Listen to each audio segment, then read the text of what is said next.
As pessoas, quando estão doentes, em particular os doentes terminais, recordam-nos disto, da nossa vulnerabilidade. E ao mesmo tempo colocam-nos em contato com aquilo que há de mais importante, que é cuidar e deixar-se cuidar.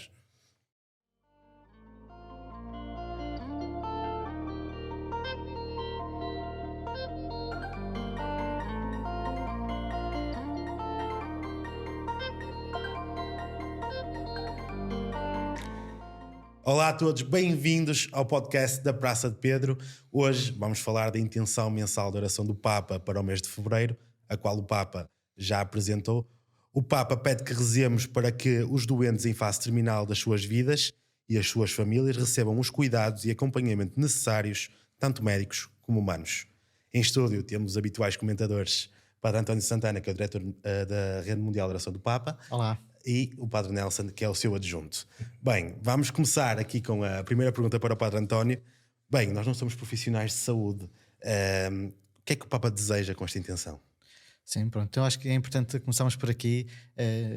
O Papa também não é ele um profissional de saúde, não é um técnico desta área e, portanto, não tem a pretensão de falar a nível clínico, mas o Papa quer salientar a importância do cuidado e do acompanhamento, seja nos doentes em fase terminal das suas vidas, seja com os seus familiares. E, portanto, a preocupação do Papa é que sejam cuidados, sejam acompanhados na sua fragilidade. Pronto, e por isso estes doentes precisam de cuidados médicos, clínicos, para que possam viver estes momentos finais sem dor, com dignidade e pronto, também conscientes de que, pronto, que estão numa situação clínica em que muitas vezes não têm já, do ponto de vista médico, mais nenhuma terapêutica que os possa fazer viver e, portanto, é preciso acompanhá-los nesta fase. E no vídeo do Papa, onde o Papa apresenta a sua intenção deste mês, o Papa cita São João Paulo II. Foi assim uma frase que me tocou, em que São João Paulo II diz que por vezes não há mais nada a fazer para tratar a pessoa, mas é sempre possível cuidar. E pronto, e cuidar não é apenas médico, do ponto de vista físico, é também do ponto de vista espiritual, do ponto de vista psicológico, não é? E pronto, e portanto esta é por aqui que o Papa nos pede para abrirmos horizontes na forma como encaramos estes doentes, pronto, e também o cuidado das famílias, não é? E os cuidados paliativos têm um papel muito importante. Tem, pois, claro, porque os cuidados paliativos têm nestes doentes uma abrangência multidisciplinar e, portanto, não é apenas médico, há o acompanhamento da dor, há também o acompanhamento e a preparação psicológica, a proximidade das famílias, não é? Porque estes locais de cuidados paliativos aproximam também as famílias do doente, pronto, para que possa também estar acompanhado nesta fase. Pronto, acho que isso é importante. A palavra proximidade acho que é uma palavra importante nesta intenção, mas sobretudo acompanhar, porque acompanhar significa também caminhar juntos, não é? E a família caminha junto do doente em fase terminal, os amigos, as pessoas, os entes com quem se tem uma relação afetiva, pronto, e nós acompanhamos todos eles também neste percurso, pronto, que terá um fim da pessoa que vai morrer, pronto. Mas estes momentos são momentos, acho que solenes, não é? Quando alguém está para partir, acho que nós fazemos uma experiência quase de solenidade da pessoa, não é? Que está ali situação vulnerável, e isto tem que ser vivido com verdade. Pois é, exatamente, esta é das partes que eu acho mais piada nesta intenção do Papa, né? A inteligência emocional dele em não querer dirigir somente aos profissionais de saúde ou aos doentes e dizer: temos de acompanhar as famílias, temos de estar com as famílias, porque não somente os doentes que precisam da nossa proximidade. E estamos aqui, quando falamos de cuidar dos doentes, ponto número 1, não desistir da pessoa, não deixar que ela continue a ser digna, não colocar a dignidade em causa, cuidá-la, compreender que alguém doente toca também nós não tocamos simplesmente a vulnerabilidade da pessoa, mas recorda-nos também do nosso ser vulnerável. E isto por vezes é um choque com o qual nós temos de lidar. Nós preferimos pensar na nossa autossuficiência e na nossa capacidade para lidar com tudo. As pessoas, quando estão doentes, em particular os doentes terminais, recordam-nos disto, da nossa vulnerabilidade. e ao mesmo tempo colocam-nos em contato com aquilo que há de mais importante, que é cuidar e deixar-se cuidar. E nós por vezes esquecemos isto. Acho que numa era da tirania da técnica, nós estamos a negligenciar o óbvio, que é cuidar da pessoa, sermos próximos da pessoa. Houve uma mãe que eu conheci nas Caldinhas que perdeu um filho com 12, 13 anos, porque teve um tumor no cérebro. E ela foi muito acompanhada pela comunidade do colégio, em particular, que não tenho problema em falar do meu irmão Samuel Beirão, que esteve ali particularmente presente. Eu na altura não estava no colégio, mas tive a oportunidade de ir a uma das missas em memória deste nosso irmão, e ela, no final da missa, na Ação de Graças, fez um testemunho incrível em que ela nos falava por favor, incomodem. Não tenham um respeito tão grande pela nossa dor que não se aproximem de nós. Nós precisamos que batam à nossa porta, que digam que estão aqui. E acho que por vezes nós temos um respeito pela morte, temos uma dificuldade tão grande a lidar com a própria morte e com a morte do outro, que preferimos guardar um são respeito. Mas este são respeito não é santo. Realmente acho que o respeito pela família e pelo doente implica-nos aproximar-nos e cuidar. E nós negligenciamos isto. O Padre Nelson falou aí do respeito pelo doente, e um tema muito atual que vamos falando é a eutanásia. O que é que me diz sobre isto? Eu acho que lá está, eu compreendo numa era muito marcada pelo domínio da técnica, a eutanásia é uma forte tentação, porque de alguma maneira nós olhamos para aquela pessoa e a única coisa que vemos é dor e sofrimento, e a morte é inevitável. E precisamos de começar a olhar para as pessoas. A grande missão, o grande sentido da vida é cuidar e deixar-se cuidar. E se esta pessoa se deixa cuidar, se esta pessoa está aqui para que nós cuidemos dela, este é o sentido dela estar entre nós. O facto de ela já não poder trabalhar, o facto de, se calhar, às vezes, de ela já não poder abraçar, o facto de ela já não poder falar, em nada restringe a sua dignidade e o valor da sua vida. E a eutanásia, eu creio, aqui o grande problema é a rampa deslizante. É quando nós passamos do terminar a vida de alguém porque entendemos o fim é inevitável e por isso o melhor é terminar já, é desligar já. O problema é quando as próprias pessoas, quando se criarmos uma pressão social para que as pessoas sintam que têm de pedir eutanásia porque já só são um peso ou um estorvo para os outros. Nenhuma pessoa é um peso ou um estorvo para os outros. Nós estamos neste mundo para cuidarmos uns dos outros. Não para a eficiência técnica, não para o resultado, não para o produto, para o fruto. E cuidarmos uns dos outros é a coisa mais importante que podemos fazer. Teresa de Calcutá tem uma frase ótima em que ela vai dizer: se nós formos luz na escuridão de alguém, não só um momento, mas se nós formos luz na escuridão de alguém, a nossa vida não foi em vão. E a eutanásia, por vezes, eu compreendo a tentação, eu compreendo até a bondade que pode haver por trás de quem defende a eutanásia, mas eu acho que a eutanásia é um retrocesso civilizacional. É nós desistirmos. E, inclusive, não só começarmos a criar uma pressão social na parte dos doentes terminais, como começarmos a parar a própria investigação para a cura de determinadas doenças, para a cura de determinados males, porque já encontramos uma resposta. Quem chegar a este estado, simplesmente desligamos o botão. E isto não podia ser mais desumano. Então eu acho que há aqui, e o Papa Francisco, não mencionando, ele está preocupado com isto, temos que humanizar a nossa cultura. É uma realidade, e cada vez mais, ouvindo esta questão da eutanásia, começamos a falar da cultura do descarte e associamos isto ao ser humano. Cada vez o ser humano é mais descartável, não é, Padre António? Sim. Estava aqui a ouvir o Padre Nelson e estava a recordar-me de um caso que acompanhei de uma senhora em fim de vida, com uma doença terminal, que estava assim num estado, por um lado, já não de sofrimento, passou primeiro por uma fase de sofrimento, mas a família a acompanhar, ela foi perdendo as competências, mas lembro-me que a família, os filhos estiveram muito presentes, e havia um momento em que esta também já não reconhecia os filhos, em que era apenas, mas ainda não tinha partido, biologicamente ela ainda estava viva. E lembro-me destes filhos olharem para aquela mãe, que outros diriam que sem consciência, seria apenas um corpo inanimado, e eles dizerem: foi este corpo que nos gerou, que nos deu vida, e portanto, isso é sempre uma marca para a eternidade e, portanto, aquilo não é apenas um corpo, aquilo é a minha mãe, mesmo que ela não me reconheça. É bonito isto, não é? Esta sensação esta consciência destes filhos de que esta é a minha mãe, será sempre a minha mãe. Foi ela que me carregou 9 meses no ventre, foi ela que nos educou, que nos alimentou, e portanto, nesta fase em que é ela que está totalmente dependente, nós temos de tomar conta dela.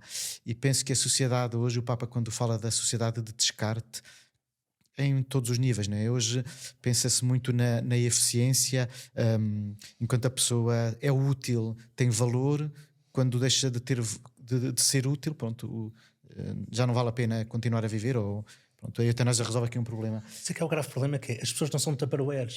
Pois não são objetos, nem não são uma coisa que me nem dê são números, jeito. não é? Nem são números eficientes para a fábrica. Agora produz muito bem, deixa de produzir, pronto. E a sociedade, o descarte é vivida em muitas dimensões. Até hoje em dia vem um telemóvel, para dar um exemplo, uma tecnologia melhor, queremos comprar, queremos substituir, porque queremos estar sempre na moda, mas a pessoa vai envelhecendo, não é? E não se faz e por isso há que também aceitar as rugas, a velhice, ou até uma pessoa nova que de repente vai adoecendo, acompanhar a pessoa.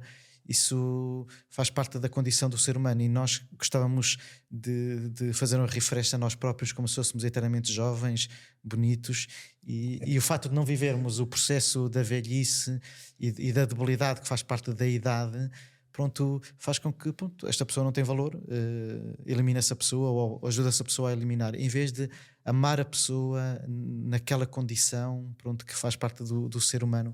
Também gostava de comentar aqui, dentro desta linha, também uma coisa que o Padre Nelson dizia, disto de termos medo de nos confrontarmos uns com os outros, ou com a morte, temos medo de olhar para a morte. O Papa também diz muitas vezes isto, que a morte deve ser acolhida, não deve ser programada, e acolher a morte é a nossa vida toda. Nós vamos acolhendo a morte cada vez que vamos crescendo, que perdemos competências, que deixamos de ter a agilidade que tínhamos, pronto, e quando chegamos a um momento de doença, também aceitá-la como uma porta para uma outra vida maior, é uma aprendizagem que nós temos que fazer, e dá-me a sensação que a eutanásia corta isso, pronto.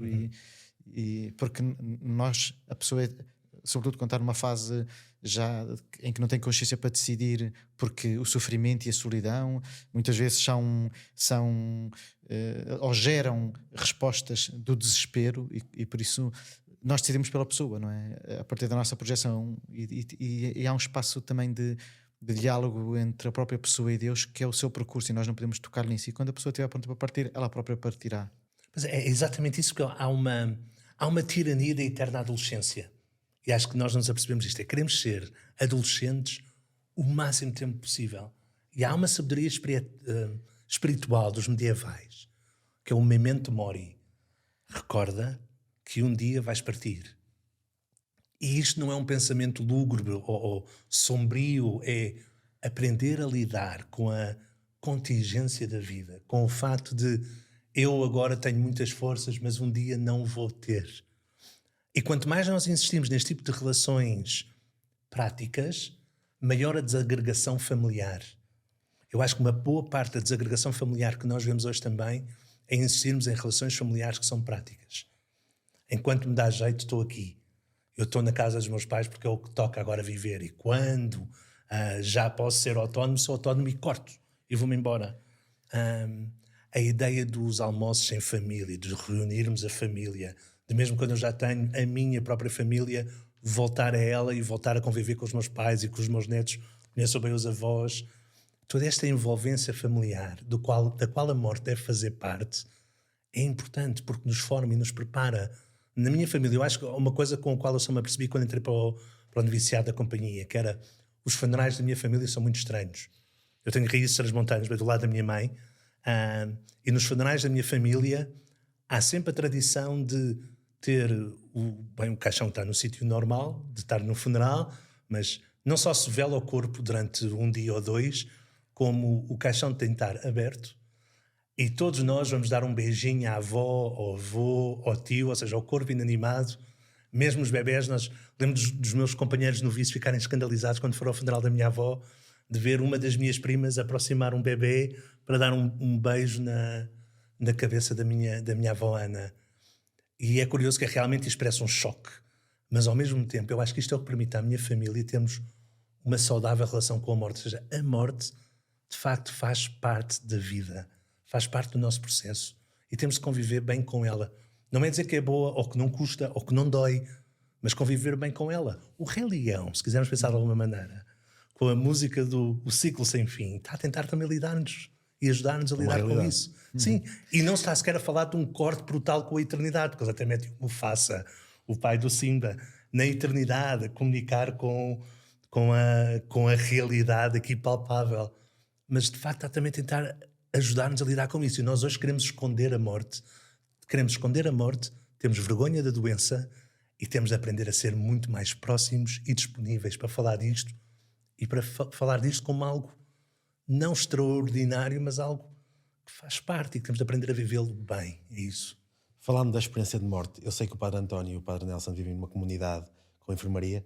Qual é a experiência de morte que o Padre António tem? Eu sei que vive com muitos padres velhinhos. Sim, nós os dois temos esta experiência de viver numa comunidade onde temos companheiros jesuítas que têm uma vida apostólica ativa, mas temos uma zona da casa onde temos uma enfermaria, ou seja, onde acolhemos jesuítas que por alguma razão ou já estão em fim de vida ou já têm uma certa idade e portanto já perdem a sua autonomia, portanto precisam mesmo do ponto de vista da higiene e do tratamento de cuidados. Temos aqui uma em Lisboa, eu também vivi temos aqui em Braga, eu também vivi em Lisboa no Colégio João de Brito, que também tem uma enfermaria. É uma experiência bonita que nos toca podermos viver e acompanhar companheiros que já deram muito a nível pastoral, que já tiveram uma vida intensa, seja padres, seja irmãos, pronto, e que agora estão numa vida mais calminha. Nós até no catálogo da província, que é um documento em que nós temos as nossas casas e quem vive em cada casa com os contactos, estes padres mais velhinhos também têm uma missão, não somos só nós, e a missão é rezar pela igreja, pela companhia e pelo mundo. Portanto, até morrer há sempre esta missão, pronto, que qualquer jesuíta pode fazer, que é rezar pela igreja, pelo mundo, pela companhia de Jesus.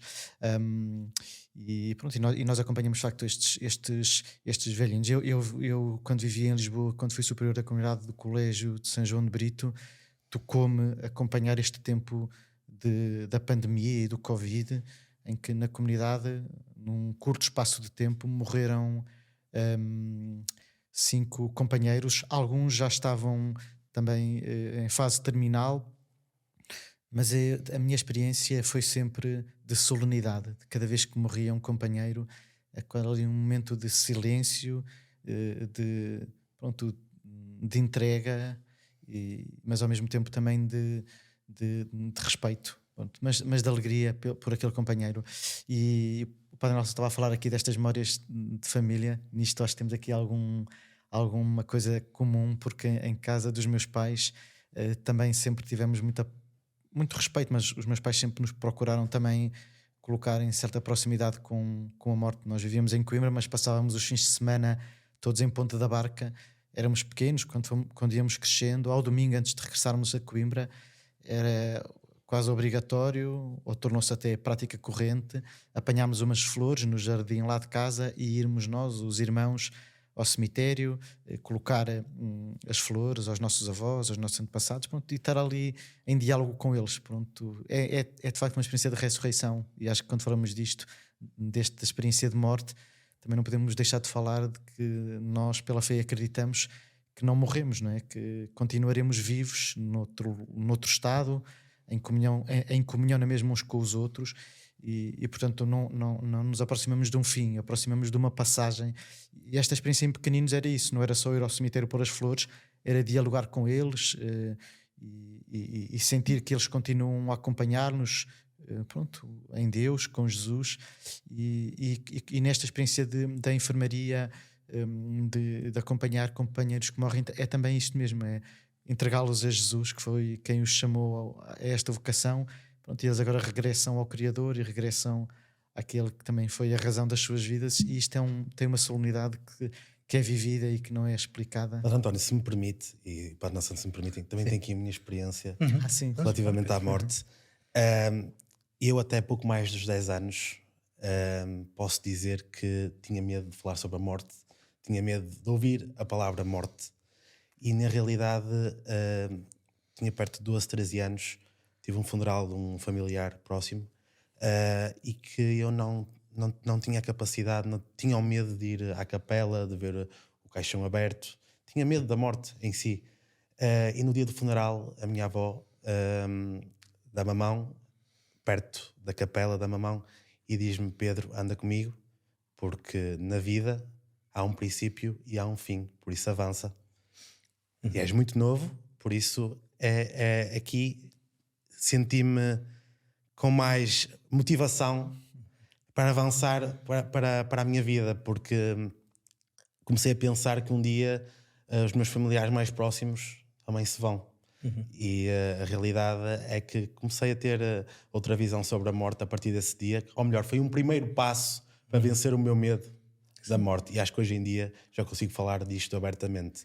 É engraçado que essa experiência é bonita, porque a morte também nos dá consciência da vida, não é? Dá valor à nossa vida, e por isso, depois de uma experiência desta, comprometemos-nos mais com a vida, não é? Parece que temos medo de olhar para a morte, mas quando a vemos ou quando a aceitamos, isso também nos faz mais humanos e ajuda-nos a viver as relações, o amor, também a nossa vulnerabilidade, as nossas feridas, pronto, com outro sentido, quase com um caminho, não é? Sim, enche-nos o coração também de ação de graças.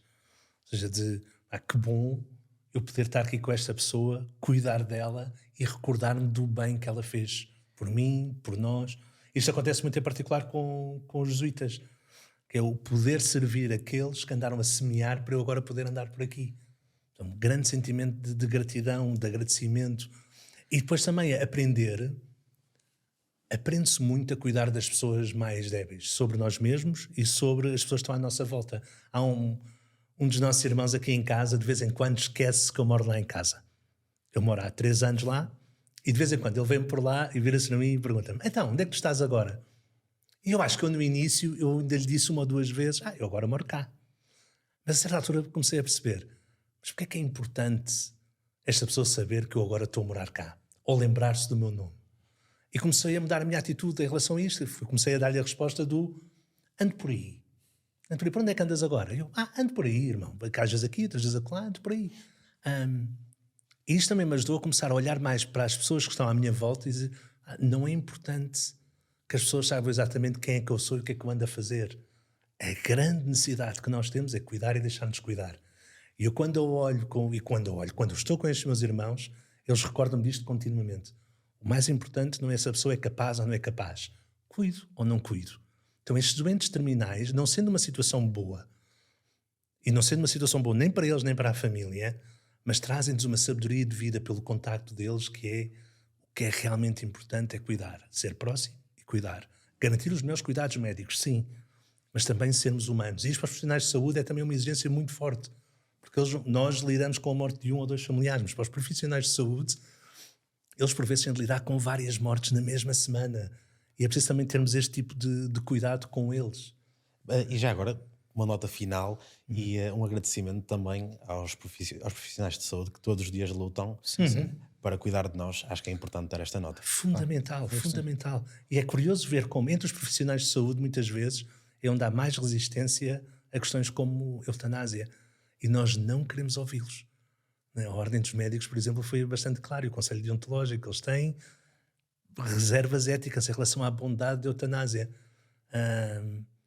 Porque realmente há muito ainda por fazer e há muito ainda por entrar. E estas pessoas são, não só durante a pandemia, em que foi fácil dizer que eles eram heróis, mas estas pessoas são de facto heróis do dia-a-dia. Principalmente quem trabalha no Instituto Português de Oncologia, por exemplo. Eu sou próximo de uma médica que trabalha lá aqui em Braga. Uma amiga nossa que está a escrever um livro, o Padre António é que está a editá-lo. Sim, pois. Agora, que é a doutora Margarida. Margarida Teixeira, sim, é verdade. Médica no IPO de Coimbra. Esta coisa que o Padre Nasser agora dizia, que também nos enche o coração. É um livro que vai sair agora durante o mês de fevereiro, por causa da intenção do Papa, e porque, como no dia 11 de fevereiro, o dia de Nossa Senhora de Lourdes, pronto, também um local muito ligado à doença, e por isso o dia Nossa Senhora de Lourdes é o dia mundial do doente. À esperança. À esperança, pois. À doença e à esperança. Vamos lançar então este livro que está agora a entrar para para a gráfica, e por isso agora em breve também já o vamos publicitar e faremos certamente uma apresentação em Coimbra. Um livro que se chama O que é que eu quero dizer ao morrer? É a história desta médica, da doutora Margarida Teixeira. Ela, como médica, como oficial de saúde, mas também como uma mulher com uma grande fé e uma mulher católica também empenhada. Pronto, são relatos de experiências exatamente de pessoas em doença terminal de fim de vida, no contacto com os familiares.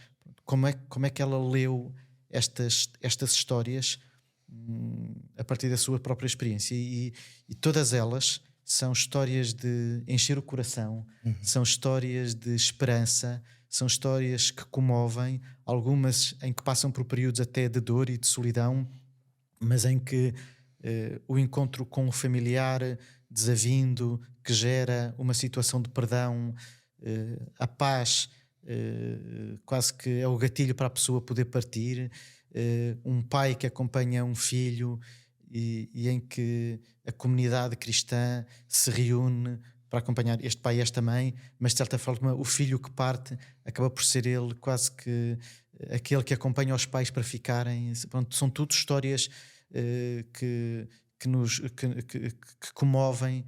E há também uma história de um paciente que equaciona a eutanásia, mas que a forma como estes cuidados paliativos são feitos ajudam esta pessoa a ganhar um novo sentido para a sua vida e a querer agarrar-se à vida, e é no momento em que a pessoa assume a vida na sua inteireza na doença que a pessoa percebe que então está pronta para partir. Pronto, e é um livro tocante que em breve então iremos lançar. Obrigado, Padre Nelson, por recordar aqui. Chamar-se-á, porque o livro ainda não saiu, O que é que eu quero dizer ao morrer? Uma pequena nota final para terminarmos aqui o nosso podcast, Padre Nelson, sobre esta intenção mensal do Papa. Eu acho que o que há aqui para agradecer é este foco particular no acompanhar e deixar-se enriquecer pela vida destas pessoas. O Michael Paul Gallagher, que é um jesuíta que já partiu há algum tempo, ele escreve um diário espiritual no final da sua vida, também está publicado com o título Prolongamento, e ele a certa altura vai dizer: as minhas células ficaram loucas. Posso entregar-me ao desespero, ou então posso ver como a minha história de amor e a minha história de vida ainda não terminou. E vou dedicar os meus últimos meses a ser amor e vida, a dar vida. E por vezes nós somos demasiado rápidos a ver alguém que está na fase terminal da sua doença e nós dizemos: que pena. Não é só, sim, que pena, mas por outro lado a história ainda não acabou. Ainda há aqui algo que ela tem para nos dar. E mais mas não há um ponto final. Exatamente. E eu ainda posso fazer algo com esta pessoa. Não é só por ela, é com esta pessoa. Nós ainda temos história para viver. E eu acho que isto é o fundamental, é colocar o coração no sítio certo. Há uma história que não terminou, que há de continuar até depois da morte, e que eu não vou fechá-la tão rapidamente. Eu não vou entrar tão depressa nessa noite escura. É isto. Padre António, nota final. Sim, acompanhando este comentário do Padre Nelson do acompanhar e do cuidar, o Papa nas atitudes, que são as concretizações da intenção, termina a dizer abrir-se à esperança. E eu terminaria com isto, que muitas vezes pensamos na morte como a desesperança, e este cuidado na relação com quem está para partir e com as famílias pode ser uma porta para nos abrirmos à esperança. E bem, terminamos assim mais um podcast da Praça de Pedro, este terceiro episódio. Obrigado ao Padre Nelson e ao Padre António mais uma vez, nossos comentadores habituais. Voltamos já no dia 19 de fevereiro com um convidado muito especial. Não vamos divulgar já o nome, vai ser surpresa, sai nos próximos dias nas redes sociais. Vamos falar sobre a Igreja em Portugal. Por isso, agradecer a si que nos ouve e que já ouviu estes últimos podcasts, ou que se está agora a chegar aqui à Praça de Pedro. Da nossa parte é tudo, reze por nós, que nós estamos a rezar por si.